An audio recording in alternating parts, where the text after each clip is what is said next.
Caitlyn and Kalista to the rest of the bunch. So what do OMG actually get here now that they've given over Zach to score, which it's going to be tough. I mean, last time we saw this in the tournament coming out from the LPL, at the very least they got like a Galio for it. But usually, this time, yeah, if they first pick Kog'Maw again, it could be a possibility. I was watching the draft backstage and I was wondering how you could ban Thresh and give over a Zach. But remember in that game, it felt like Flash was kind of reversed the script. Their bot lane didn't have a lot of synergy. There were a lot of issues after the Zach was given up. So far, loving the draft for KT. And when it comes to power picks for OMG, the Rakan has evolved into that. No, Kalista to make his life easier. Yeah. Now we're looking at the second pick, probably going to be a jungle answer. I look towards the Rek'Sai as arguably the best choice. I would say this is one of the silliest choices that you'd be going towards, but the Rakan with it, it's nice. It means they have the duo. I don't feel it. I'm not feeling it. I mean, you look at Deft this season, Zaya's not been a priority for him, 1 and 2 on the season. So probably wouldn't have been reaching for it in this particular scenario. They're hiding their jungle, which maybe means that Jericho has something special to show us in answer to Zach. We've seen some pretty crazy picks in other regions, and you're right, they will still surrender a lot of straightforward champions in the bot side. Could have been Ashe or Varus, you'd feel for them. And then you've immediately got your Tahm Kench as an option if you want for Mata. You can play the Braum if you want to deny the Xayah through her laning phase. We have seen good Xayahs, to be fair. I'll still look towards Arn and say he was an absolute machine on the champion, but giving over the Ashe, giving over the Zac, multiple engage tools, it's kind of nuts what they've got already. Absolutely. And KT show respect to the duo here by picking for lane, and Ultra picking for lane in Ashe and Zyra. Theory here is that Zac is off disrupting the enemy backline. Zyra's trying to keep people away from the Ashe. And stylistically, you look at SMLZ and it's like totally fine he's on a hyper carry. Five's had some incredible Rakan performances, but yeah, right now, KT roster seem to have gotten everything they want. Meanwhile, OMG, they do lock in the jungle, eventually will be the Rek'Sai over to Jericho. And because they're on the red side, they're going to have to choose between blind picking one of their solo lanes. And the idea of blind picking top lane sounds like a headache, but I think they have to give Icon pressure on Pawn, who will just default to an Orianna or a Victor blind. So it feels like it's going to be once again on Smeb, who's had some good starts, then been repeatedly ganked in previous games on champions like the Jace. Which is very curious here. For KT's bans, do they look towards the Kassadin, take these assassins away from Icon champions that let them 1-3-1 or get out of control in the side lanes, or they actually still respect what the first pick's going to be from OMG in the second pick phase of that top lane? Actually do ban away Xiang's Renekton. Renekton and Kled were probably one of the two big ones for him, so already going to be an interesting scenario, trying to even more lopsided the top lane matchup. But I follow what you're saying. Icon does love the assassins. You can't ban out both, so LeBlanc, for example, will be available if the Kassadin is banned away. Exactly. Basically guaranteed to have blind pick top lane come in unless the script has gone completely out the window. I guess Icon could jump on Corki if he doesn't want to, if he really wants to shore up the top lane. But it's so hard to work out whether it's minimizing the risk or maximizing the reward is the right thing to do with first pick, as the LeBlanc is actually the one that does get the target ban. Yeah, a couple of question marks now on what SMLZ will lock in for his team here. There will be that mid laner. Corki is still available, as you mentioned, but so is the likes of Orianna, a Taliyah here as well for Icon if he wants it, and it has been locked in. Expectations usually seeing the Taliyah seems to unlock the Corki. They do go hand in hand when you watch drafts play out, but you're right, there's always the Orianna you can default to. Not a bad combination when you look at the team comp that KT roster's got for themselves.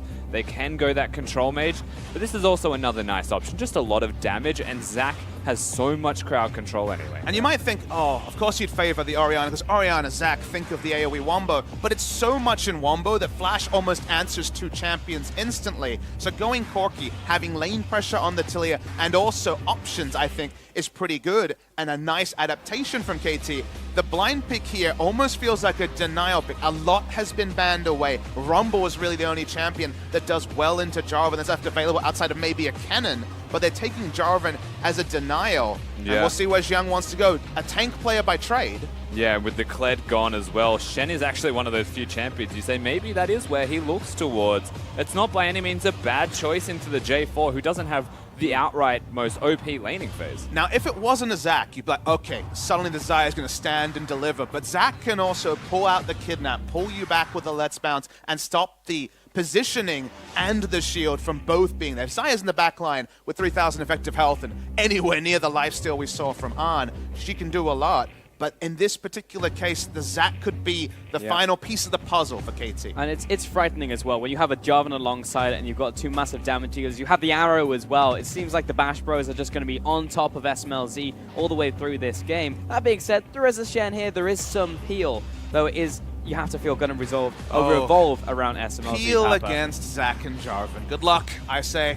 Best wishes for that one. Xayah is going to have to be well-positioned back, or OMG are going to have to pull it out in the early game and make sure that these two are standing on wards at all points, because the safe position against these two is maybe the cue for the next game. Yeah, and a lot of this for me, the weirdest thing to take from this is we mentioned the mismatch perhaps in the top lane between OMG and KT. Well, they've picked in a way that doesn't make top weak. They have made sure that Xiang doesn't get outright countered. Zac isn't the most impactful jungler in the early game as well. He needs to get some levels into him, and Rek'Sai is always able to pressure early. We saw it from Clear Love earlier in the day. Your mid lane is both roam, but your bottom lane is now in a very dangerous position where usually OMG look towards that as the carries.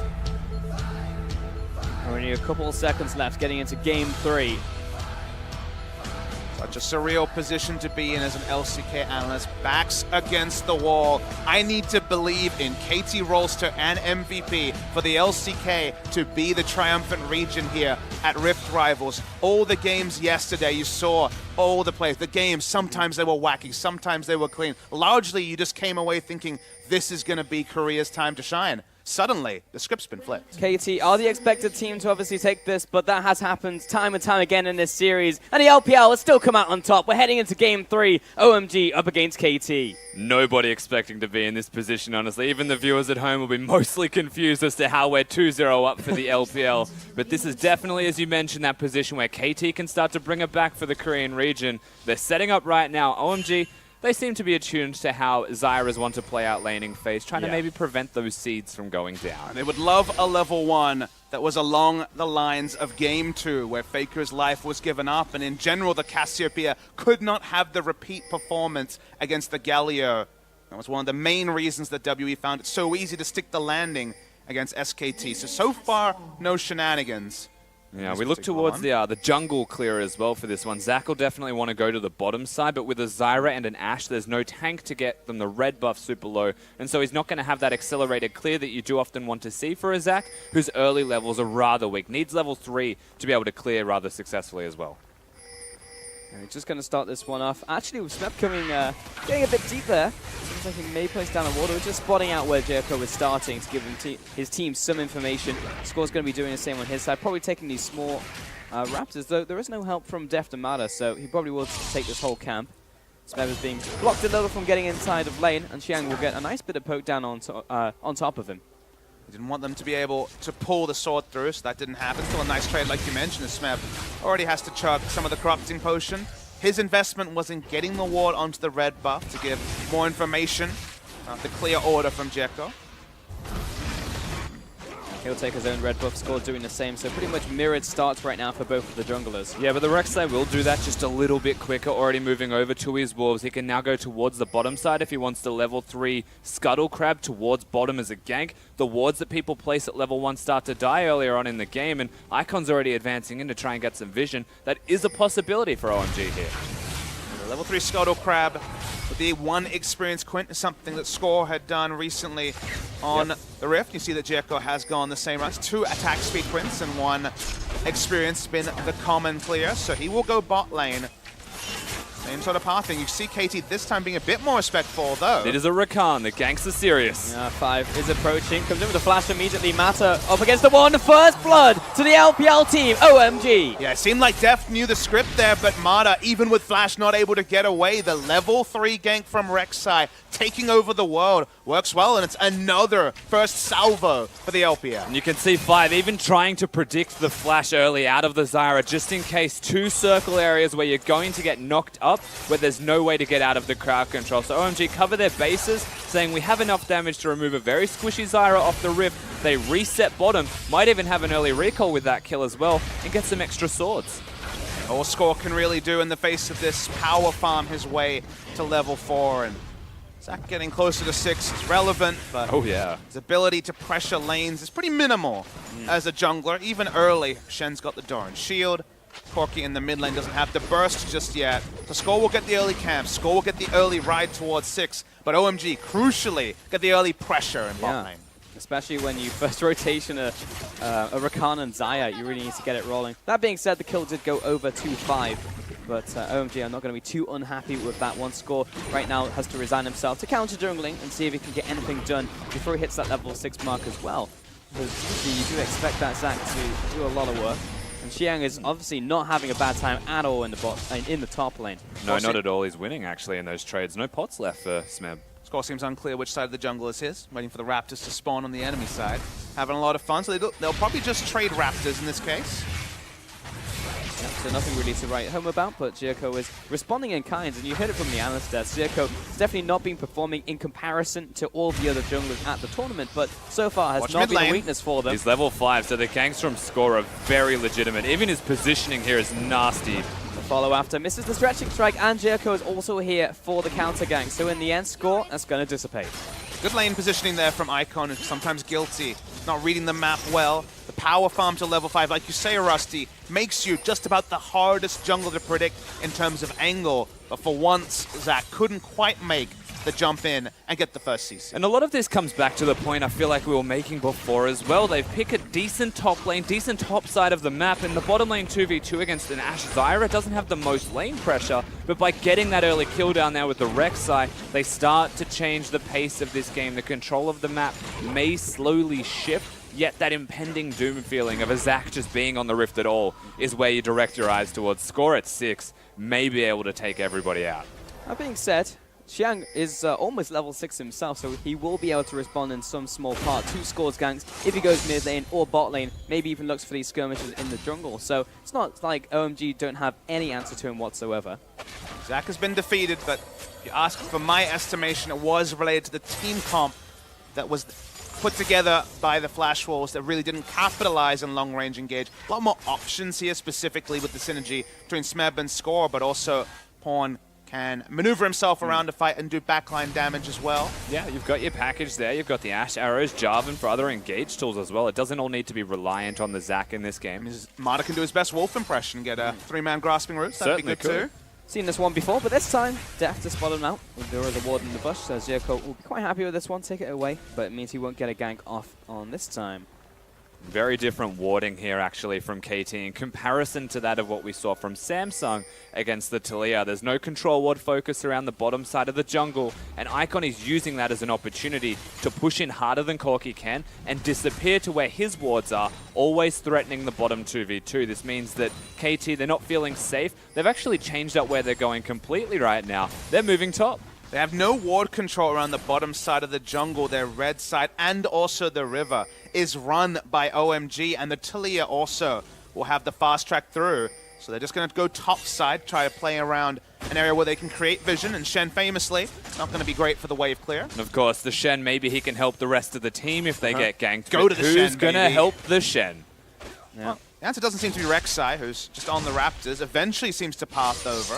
And OMG have to know something's up here. They've been missing for so long. KT's bottom lane don't exist. Xiang. Okay, guess the long-range ward actually over the wall will spot Marta, so and at he the very knows to least he won't evacuate. die. Bot lane now pushing in, big wave themselves, but you know that the tempo advantage will be over to KT now. And this was the only way they could really create a tempo play when bot side plays were impossible. Taliyah and Shen would always rotate first, even though, something we mentioned just now, it is a teleport Corki, not the usual exhaust or heal. It's the first time we have seen a Korean team play teleport Corki all season. I'm going to take a pick from the WE playbook. I think this is the first time Corkis have run teleport all season in general was at this tournament. I'm inclined to say yes to that. That rotational play, definitely a GA special, but clearly Pawn is taking some inclination. Now they're trying to go for a second turret here. They're already pushed up, not respecting it at all. Rek'Sai still jungling around the bot side. Yeah, and 5 should be recalling if that's the play coming out of KT, but he's taking his time. SMLZ can use the empowered recall out of the Rakan if they want to defend it, but KT, they choose to not take the 2 turrets themselves. They'll back away, and we just get the trade. There'll be another dragon as well over to OMG. I say another is the first one of the game, but it is a Cloud Dragon, and it's still technically around this laning phase area at 8 minutes, so OMG will be happy with this one in the early game. Looks like the next dragon's also an Ocean, however. When you rotate that early, you don't have the Rift Herald as a fallback. Objective doesn't spawn till 10 minutes. They get a deep control ward and a ward on the red buff. So a bit of vision, whereas the vision a lot more shallow than what OMG's gotten. But in terms of immediate objectives, picking up the Drake is still something to factor into the side of OMG. And right now, KT haven't fallen massively behind, though it is even on towers. The first kill obviously went over to OMG. Yeah. We're really waiting for this game to kind of explode, Rusty, because when there is a Zac, when there's a Death with the arrow ready to just launch on someone, you expect fireworks to be popping off. And this is naturally the place you'd be looking towards. Smeb has his teleport up reasonably soon. They might be waiting for that window of opportunity where Shen has the ultimate even if he doesn't have teleport. So it's a needless risk to be diving the bottom lane without your Jarvan able to join the fray. And you just saw him running around in the bottom area of the map. That's their way of compensating for it. Pawn also has TP, and he's now going to be the one responding to the top side of the map. So they can at least equalize numbers, and that's a good way to prevent OMG from being playmakers. Right now, you can just see Icon shoring up the mid lane. Score keeps getting caught on these wards, but it's just taking them away. And we really haven't seen him strike just yet. Jericho is looking to make something happen on the bottom side. Sees that ward as he places down the control ward over the wall as well. Also sees the speed shrine set up by the crab. And it's all around this vision. Yeah, it's pretty much just a game of battleships right now. As you say, OMG have been able to stick vision, but a lot more shallow than you remember the vision they had before the lane swap. Maybe KT's read here is that because, in general, these Chinese teams, I feel, have been focusing on objectives and kills much more than picking up the 2 wards in the enemy jungle you can get in the same case. If they keep rotating around, they can minimize the effect of, say, the Taliyah or the Shen. Because in previous metas, when you were against the global teams, back when the, say, TF Shen Nocturne meta, it was actually the team with the globals that wanted this to happen because you'd catch people in translation, catch people rotating around the map. So far in this game, KT have picked up incremental vision, but really nothing else. But given the fact that they lost First Blood and they're against globals, they'll be happy with how things turned out. Yeah, your concern's always going to be just the CS values on Deft right now. Yes, he's on a facilitating champion, but SMLZ having a 25 odd CS lead starts to get close as the wave crashes. But he's ahead, and he is on a champion that if given the opportunity can still hyper carry, can still hyper scale, and Xayah, he has got the ultimate to outplay the Zac as well. So ultimately, like, you're looking at these team compositions and saying, we're waiting for the moment that the Zac makes the play or the Jarvan makes the play, but they haven't. And as it stands, OMG very much content with how this has panned out. Exactly. SMLZ is going to be happy as well. Goes back to base one more time. We'll see how much gold he has in the back pocket. It's going to be the Berserker's Griefs. Probably will be selling that Spellfuse Edge. Picks up another longsword as well. So for now, looking to hit those power spikes. Pawn just goes back to base, gets his Phage. So looking towards that Triforce. It may even be those first item power spikes before we see KT pull the trigger on these engages. Yeah, vision for now around the Herald here for KT, and the Herald should be a pretty straightforward objective, given that Xiang is largely going to be deep farming. One of the reasons SMLZ entering the top side is to give them at least a semblance of shove. Now the Rift Herald is a realistic objective to be contested. 5 walks up and does kill the control ward. So already OMG reading the map smartly and trying to get their own advantages on the top side. For now it is just the calm before the storm, really. We'll see if there is actually a contest from KT around this Herald. Because OMG have the vision around it right now and are removing all the vision that KT have. They are mobilizing bot side, however. Score, you can see with the bot lane, look to take the tower, so it might be that trade. That being said, SMLZ also slowly pushing on the top side as well. And they are sacking Shen completely here from OMG. They're doing their absolute best to make these trades, and whilst it feels like there's slight tempo, actually mid. Engage in the mid lane, Smeb does get the quick flag and drag. Arrow coming across as well, but doesn't find its mark. And OMG simply walk away, though 5 taking a bit of a risky route there, but will make his way back to the tower. Going to give up the Rift Herald in this play, KT. Feels eerily similar to Samsung and some of their trade downs. Not as much immediate gold onto OMG in terms of kills, but game flow pretty similar to that of Samsung's game 1.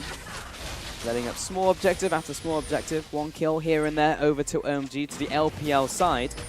And again, when did they pull the trigger? In the last series when we saw this happen, EDG just kind of took a Baron and then won the game, but OMG are definitely a different beast when it comes to those type of plays.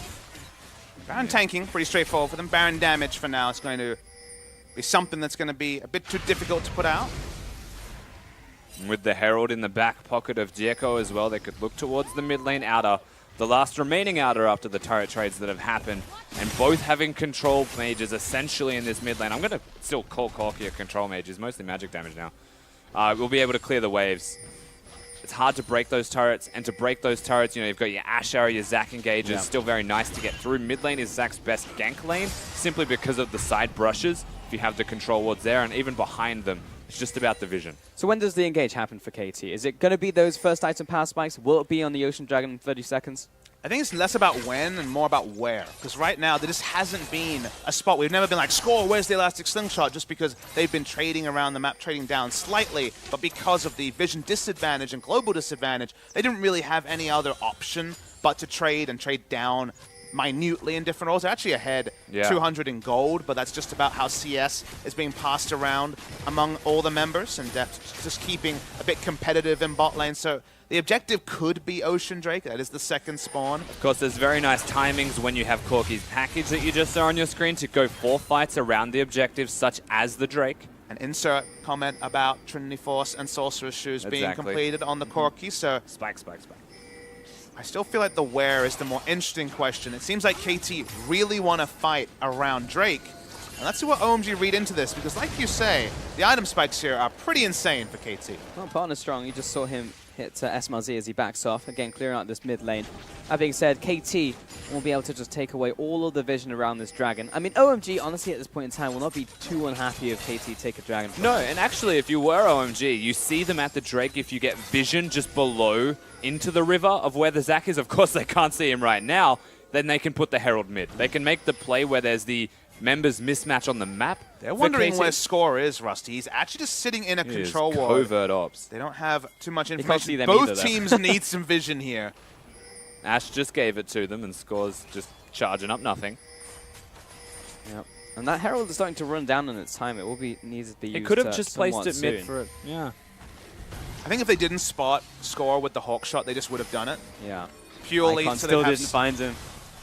The Herald would force his positioning. He's about to find him. Oh, he doesn't Hello. see him. Oh, he's still there, now. but he actually steps outside of the brush. Chom comes down, arrow connects onto the Xayah. Lots of damage coming in from Pawn, but he needs to back away. Featherstone comes in and looking for this flank as well. Smeb comes in. Where's the Cataclysm? And Pawn gets the first kill. 2 kills over to the KT lineup. Icon being shoved out with his ADC. And Chiang, yes, he gets the kill onto Score, but at what cost? Ends up being a 2 for 3 overall. Smeb didn't even use the Cataclysm the entire time. Never felt like he had a position to actually get a preferential engage or follow-up.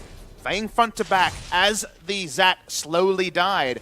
The extra damage from the item spikes does win out for KT. Exactly right, and just how difficult it is to take apart that Zac when he's been free farming for so long, completing his jungle items. There's not a lot of shred on the side of OMG until they get the second items completed, and we get to see this again. Of course, Icon briefly spots him, and they commit a lot just to taking out Score.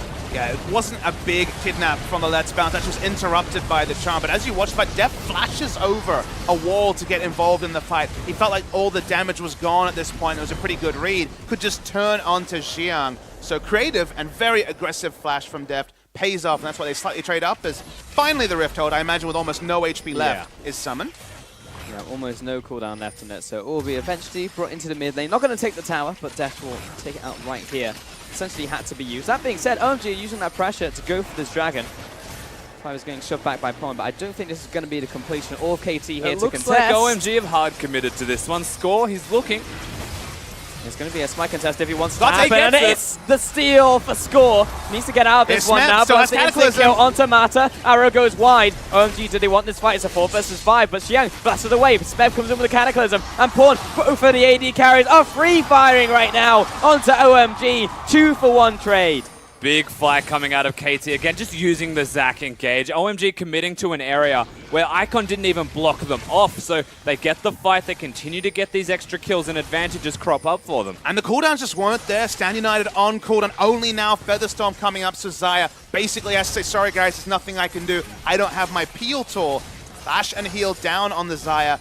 Every time you win a fight as KT, you can turn with Ashe and Trinity Force Corki and turn onto turrets. Absolutely. And while they don't die instantly, and take a stiff breeze to take them next time around. And the thing that really scares you the most for watching OMG's decision-making there is they haven't spiked in items. They've gone for the Banshee's Veil on Icon, which is a bit more in the survivability route, so that he doesn't get ganked by the Zac. You've got tank items on your top laner in Xiang, but they're not tanky enough to get through a team fight. They're to survive the lane against the Jarvan. KT, they've got their flank. They lock down 5, and he just does not get to move in this engage. Mid-tower falls, and so does 5. And when I talked to LPL analysts about OMG, I was told they don't look to so much what the enemy is doing, they focus on their own game and play around it. And if this was a VOD review and I was the coach of OMG, I would say, who said you could start the Drake? Who thought that you were strong enough to take fights when you knew the Cataclysm was still available, when the item spikes were there? Same story under the turret that happened after this. OMG, for an Ocean Drake,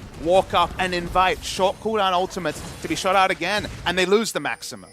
Yeah, it's not a case of playing your own game this time for OMG. It's a case of making a mistake playing your own game. You got to start. You didn't get to play games. You left Zac open. You did.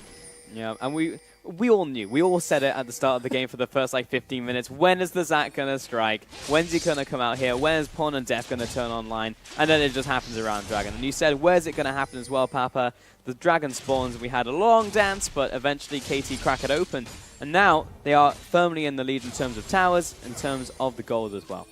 It's not a crazy amount of gold, though, realistically. 3-2 in turrets, the difference can be made up by 1 or 2 kills, which is the difference, and that 1 extra turret in the mid lane outer. Still very hard to take down, we've mentioned that, but you are starting to see those item breakpoints we were very concerned of for OMG when they took that last Drake fight for the Ocean Drake that they ultimately lost. You've got the rapid-fire cannon for SMLZ. He's trying to distance himself so that he can freely get some hits off. And when you run a hyper carry against Zac, nice good dodge. It's going to hit Rakan in the backside, and he is done for so long. Going to slap them both together. Here comes the Flying Drag as well, and SMLZ just locked down and deleted by KT. Skydunk coming through from Smeb to clean this up. Good positioning, we said, in Champion Select against this comp is so difficult. Featherstorm twitched from SMLZ was massive, but someone had to pay for it. It was 5, and then they just turned on to SMLZ. Yeah, and tragically he twitched it the wrong direction, so there was no chance for him to use the E and actually keep the Zac in place, maybe prevent the follow-up there. But this is why you ban Zac. The Q, the distance between when the first one hits and the auto-attack after is actually obnoxious. And we were talking about scaling, like, okay, 3 items for Xayah. We could get to that point. The game was good for OMG. The problem is, when you think about how you actually baby a hyper carry to the 3rd item, it's usually clearing in a lane, normally mid lane, happily lapping up CS, getting 80 CS and finding an item. When you're against Zac, your safe zones are so much more constricted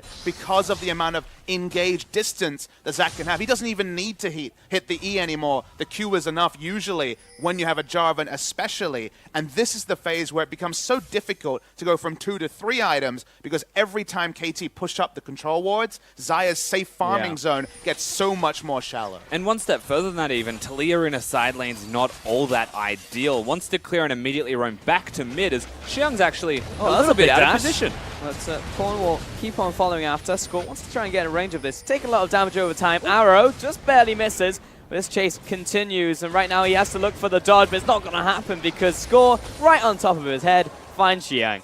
Easy as you'd like, of course. Pawn just having the package. They commit to a bottom lane fight. Score now immediately rotates towards mid himself, and Baron starts to crop up at 22 minutes as this actual feasible idea. OMG put hard pressure towards it, and that's why Xiang's going to go down. Just a nice little pot shot towards the bottom lane from KT. It's a really great to see KT, after their last game, which was a loss, come out and then it's the sort of game where you look at their game plan, you're like, oh, this all made sense, you know? Yeah. You started in the swaps, you understood you needed to lose a little bit because where the game was at, you respected the globals, you grouped, and then when was the fight coming? When was the fight coming? Finally, OMG opted into a fight, and KT was set up, their spikes were ready, and from there, it hasn't been suicide in the enemy jungle looking for a stylish kill. It's largely followed. Now, they haven't stuck the landing just yet, but at least KT are playing the sort of League of Legends they did at the start of the season, where it all followed a particular formula. Yeah, I'm sure Pawn will find a way to die once doing it, but maybe once is, you know, okay this time around, because 3-0-4 is a fantastic way to start it off here, Papa Smithy. Even getting a turret in the bottom side of the map during that.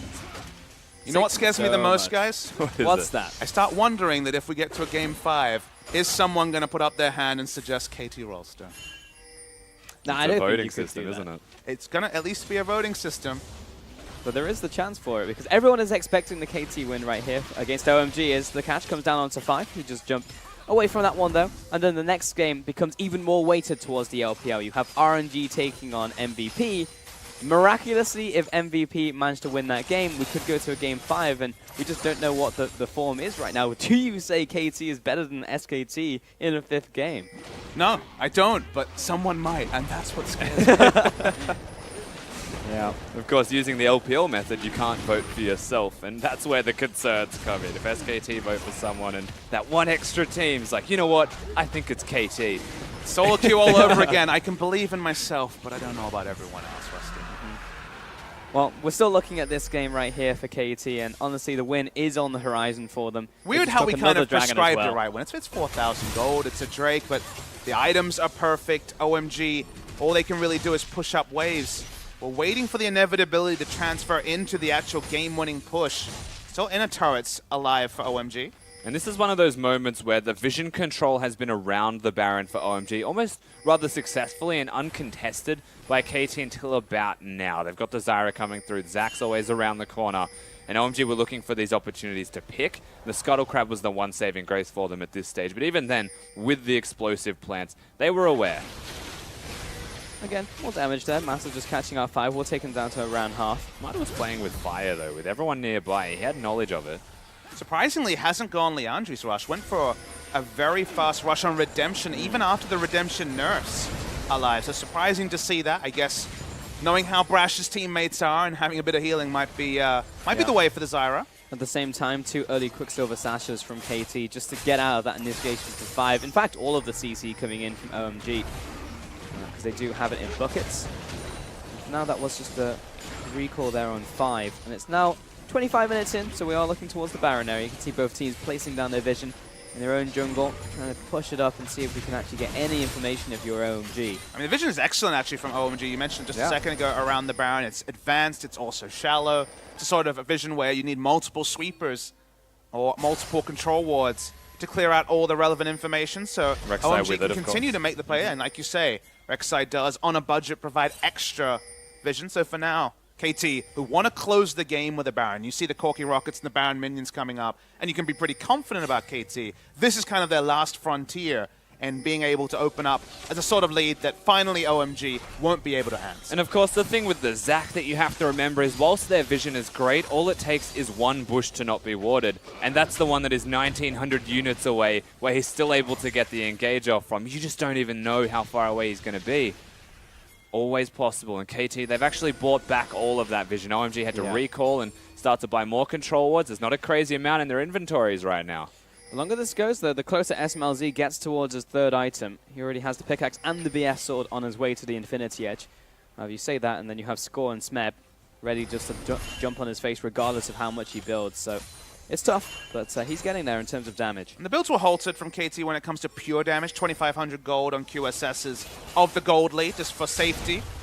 The spikes are still going to be irrelevant, still going to put out massive damage, but they turn onto Baron. the Baron.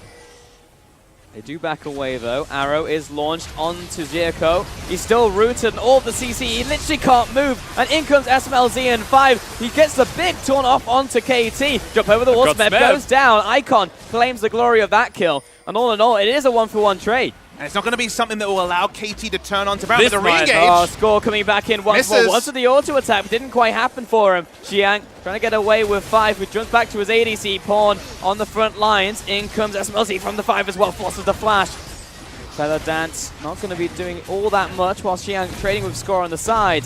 And Let's Bounce pretty much as a disengage. And they just came in into the same sort of area around the red side into Azaya damage. She wasn't able to be CC'd. Sure, the Rek'Sai was dead, but ended up giving up Smeb's knife. Like, Smeb will be able to teleport in 15 seconds, but that's the sort of equal trade with Azaya on the precipice of 3 items that you like if you're OMG. Absolutely, and especially getting to that flank position, going for the crit bill. Once that 3rd item is there, we'll be able to 1v1 most AD carries and mid laners running around on the Rift, maybe close with Corki. A lot of this, for me, a lot of this engages. Whilst it's nice, and they immediately take out Jericho, there's no way they follow this one up because of 5's ability to come back Desire specifically, the extra dash range is what keeps him alive. And remember, throughout all of this, Icon's able to generate enough damage as just a champion with SMLZ to get the pick. Stutter step, nice movements coming out of 5 and Xiang to stay alive as well. Could have been close to a second pick. Would have been the Baron if the second pick came through. Remember, the jungler of OMG was the one who died. There is an engage happening when we jump back to live. There's the slam coming in from Score, and 5 instantly just detonates. We've got Score still being held back, but everyone is starting to die from OMG. They've lost their ADC. Double kill coming in for Smeb as well. Chasing down Jericho. Does not get to take the tunnel. And 4 kills to KT. An overextension from OMG. Yeah, this time the terrain was in their advantage. This time they could start the fight and gap close onto SMLZ. He dies. They turn onto Baron. No one there to contest it. Xiang cannot home guard in fast enough. And that was what KT needed to finally pick up the Baron. Absolutely was, and Pawn is a monster right now running around on Summoner's Rift, having all the big item spikes. This is the perfect positioning from Score. He's on a control ward, gets the fight, Ash gets the arrow, everything here collapses perfectly. And you just look at SMLZ, who's actually flanked by Pawn, who walks in, crits him to the face, he's dead. Then the Cataclysm is perfect. This is what they were shooting for in the enemy jungle, but instead their target selection was, all right, let's kill the jungle, we can do Baron. But the moment all the gap closed was they had to walk out. This time, in the open, able to get the picks they want, able to get the buff they want, and now they can play 3 lanes, they can dive 1 lane. A lot of options here for KT Rolster to break the base. And the carries are gigantic. Pawn right now is 506. He's got his triple items, and he's working his way towards the 4th, and he's got the QSS bottom lane doing pretty similar things, 209. And OMG, I mean, you're looking at SMLZ, and last fight, he doesn't get to participate. Comes in, gets flanked, and then instantly dies. Now OMG firmly on the back foot. KT with the Baron, as you said, Papa, going to be pushing up all of these lanes. And OMG doesn't look like they are too long for this world at half an hour into this game. We wrote off their death early. The eulogy was premature. Mistake made by KT. Not a big enough mistake to change the tide. Now they'll take a free Mountain Drake. Corki doesn't need the backup of his team to put the push into the top lane. They can just have Zac shadowing the Ashe lane and the bot side. Play 3 lanes, start to push up, and then if the turret dives there, they certainly have the cavalry to make it happen. For sure. It's one of the most LPL compositions you'll see from KT. Of course, one of the closest to the LPL teams from Korea themselves. Hey, it's been working for them today. Why not steal the job and bring back something that was there at the start of LCK Summer? The reliability of making the initiation is not in any question, and so far it's worked out. And just having engage everywhere from KT's side, being able to use the lead they have, accelerate that. A bit of the Korean finesse with the LPL composition. You say everywhere, and I know you're not facetious, because Pawn, he'll get in there with a knockup. Oh, you know it. With the special delivery. He's happy to initiate. We've seen it many times. I was very much meeting him specifically All 5, as well. Baby. Yeah, quite literally everybody. It was a big buff when Corki got a knock aside. As you said, you know, Engage is at a premium for the LPL teams, and KT has definitely come out with that in spades. And see Score again, just sitting in fog of war, lurking in the shadows, waiting for his opportunity to start jumping onto them. No one can stop Deft. Just stepping up and almost takes away all of the tower's HP. It's Icon's responsibility to stop Deft, actually, to use the seismic shove, not SMLZ, but someone has to answer top lane. Oh. He's about to just take it. Oh boy. I mean, what's Icon going to do right here? He misses the flick, and I mean, Corki will just take away the tower. It feels like it should be a little bit harder for him to break the base, but apparently not. Better Storm comes up. Good timing on that one. We'll see what damage SMLZ can do in this one. His front line is holding, but the towers are down, and right now KT pretty much gotten what they came for. Arrow goes wide. And for now, KT, they'll see what else they can get from this engage. It may even be the inhibitor as well. They have to respect 5, who does have Flash and all his suite of initiation Watch the Zac. Keep walking up here. They do get mid lane inhibitor.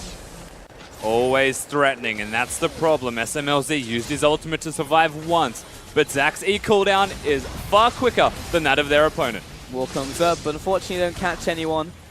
Pawn, he gets over the wall and then face plants another wall. Yeah, he stacked that one, but that's sort of a skateboard trick that you can stack, and then you still have the highlight video from before. It's fine. Yeah, don't worry, just cut the tape on that one. We're all good. But KT managed to get 2 towers, 2 inhibs off of that Baron push. Go back to base. I mean, the pockets are lined with gold, and that's represented in the items as well. OMG, I mean, when do they call it? When is the time to go in? And even if they do, it's no guarantee they'll even get a good trade. I mean, realistically, the time for OMG is as soon as possible. If they don't go in the next time, then the next turret gets threatened, the inhibitor falls down, and with 3 inhibitors gone, there's nothing stopping KT from playing the game out slow, getting another Baron, and just winning the game through the inhibitors alone. And it's another game where the tank itemization kind of tells you the story, because Smeb and Score just press all their buttons at SMLZ, and he can flash past them to try and do damage to everyone else. There's really nothing he can do, even with Summoners up, to push past Zac with Randuin's and a Gargoyle Stoneplate Guardian Angel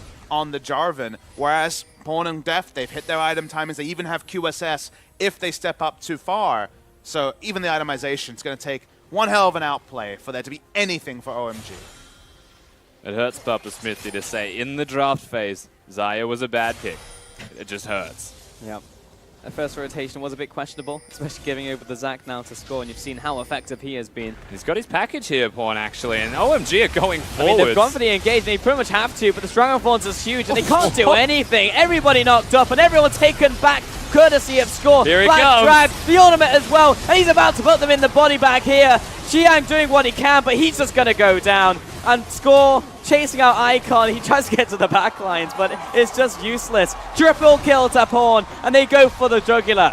And the opposite day continues. Can you believe in SKT and their Samsung in the first 2? The answer was no, but KT Rolster come back to the form they've shown in fits and spades, and they will make it a series. We're going to game 4. Oh, we're going for the spawn pad as well. Of course we are. And KT keep the hopes and dreams of the entire LCK region alive. It's important for KT, it's important for the entire LCK region to get that victory, and they did make it look easy. They proved why this was a free win for them ultimately. OMG, the 4th seed, super inconsistent, but we're yet to see the good side of them in this whole tournament. Torn to shreds by the KT roster. I mean, you gave them Zac. You did make it just a little bit harder for yourself. And the amusing part, though, is that KT, they have done the Dr. Jekyll and Mr. Hyde